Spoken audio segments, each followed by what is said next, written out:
All right, let's talk LSU women's basketball because the situation with the team right now is a little interesting, and really it kind of came out of nowhere. I was at the game against Queens a couple weeks ago.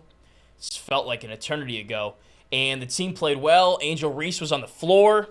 She was putting up points, even against Mississippi Valley State too, putting up points like nobody's business, playing with a chip on her shoulder. The team was really gelling and molding, and then throughout the week, you hear rumblings about things going on that maybe happened during the Kent State game. I don't want to speculate. I don't know anything, that's confirmed. Not many do. And Kim Mulkey, has played it very close to the vest, as she's allowed to do. I mean, there was an explanation yesterday. Sometimes the media, us, wants to know more than we're allowed to know. And, of course, we'd love to know everything. If there's somebody not playing, like an All-American who just led this team to a title, we want to know why. But the coach has the right to, keep that in-house if need be. And we don't really need to know everything. And that's understandable. Do we want to know? Yes. Do we need to know? No, that's up to them. And they can share as much or as little as they'd like. And, she compared it to a parent disciplining a child. You're going to tell all your friends that you discipline your kid? Maybe not. Maybe you will. But just something to think about. Way to humanize the situation. But with everything going on right now, you wouldn't think anything's happening because LSU has played very well as a team. Watching them in warm-ups, they're focused, tunnel vision on the game. During the game, they're not fighting, they're not yapping. They're just playing as a team, playing great defense, passing the ball well on offense. It's great team basketball. Not to mention there's opportunities for individual highlight plays like Flau'jae Johnson and Haley Van Lith and other players, Michaela Williams, just making plays, making shots, creating offense for themselves. And that's why I think this team is going to be so good. And I understand, disclaimer, they haven't played anybody good on paper since Colorado, a game that they lost. And I'll get into that game in a second.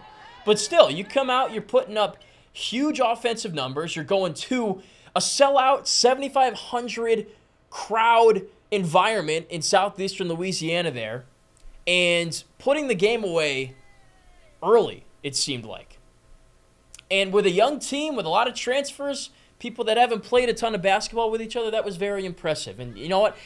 With this whole situation going on, I think this team is going to be just fine. There is so much talent, so much depth, and I've been really blown away with the maturity of this team, of Coach Mulkey and the players, while this has all been happening. During the game, Coach Mulkey, just watch her on the sideline for 2 minutes. She's so locked in and focused on the game, encouraging her players, coaching up her players. Sure, she might, have a pointer for a player here and there, and with how loud it is in the arena, you got to, scream it and yell it.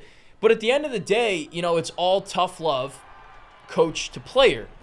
And I don't know. I feel like in the past I've seen situations like this happen on other teams, and you can just tell, it's getting to the players. It's getting to the coaches. Obviously something is on their minds and affecting the way they're playing. It would have been very easy last Friday to go to Hammond America, having this media kind of circus going on, and lay an egg or not play well. Walk out of there again with a close win against the team you are much better than. But that wasn't the case.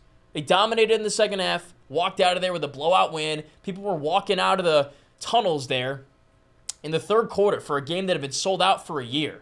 So that was very impressive to me. And, yesterday, Monday, they take care of Texas Southern with ease.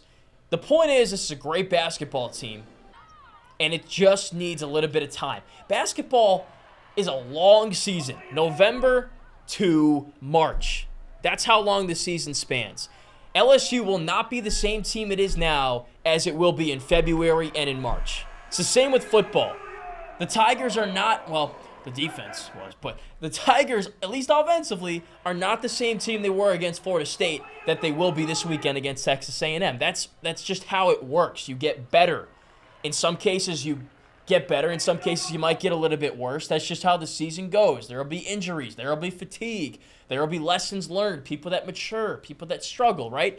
I just don't see this team folding and collapsing. There are too many talented players on this squad, and just getting the sense of togetherness they've had, sitting literally 5 feet away from them as they play, gives me a lot of confidence, right? As I said, the teamwork is excellent on defense. They're sliding. They're forcing travels. They're just locking down. They're helping out each other with rebounds. They're passing it well then on the offensive end. One-touch passes, quick passes, setting up threes. And then not to mention you got different players that can create their own shot, which in basketball is of the utmost importance. So look, this is a great team. Yep, they lost to Colorado. Watching that game, I think it was obvious. The lack of effort jumped off the page. The lack of chemistry jumped off the page. And that's going to happen when you have new players transferring in that don't know each other very well, that haven't played a ton of ball with each other very well, and you can practice as much as you want, scrimmage as much as you want, but there's a difference between that and actually playing in a basketball game, not to mention against the team in Colorado that probably will be top 15 all season, went to the Sweet 16 last year, and Coach Mulkey told us this was coming. Like, she knew it was coming. This team is getting us at the right time, she said, and they certainly did, and it certainly looked like it. But I applaud LSU for challenging itself and playing a tough game like that literally in the first game of the season rather than, play a cupcake. Now, I know they played some exhibitions, but come on, I mean, they're exhibitions for a reason. You play lesser competition. They came out and challenged themselves. And I think when we look back on that game a couple months from now, it's going to be a benefit more than it is a detriment.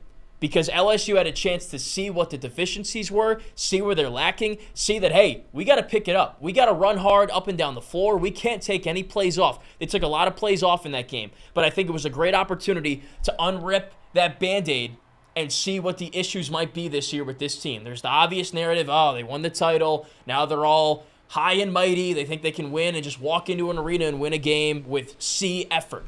And maybe that's what they were thinking in this Colorado game. But I guarantee you, that will not happen very often again this season, if at all. At least since that game, this team has not felt or looked like that. Instead of being the hunted, they felt like the hunters again. And I'm looking forward to the next time they play a tough team and have a chance to prove themselves, because I think LSU is going to come out firing on all cylinders. So, look, they've done a great job handling this Angel Reese situation. Coach Mulkey says she's still a part of the team. Let's see how this all shakes out moving forward. Be sure to like and subscribe.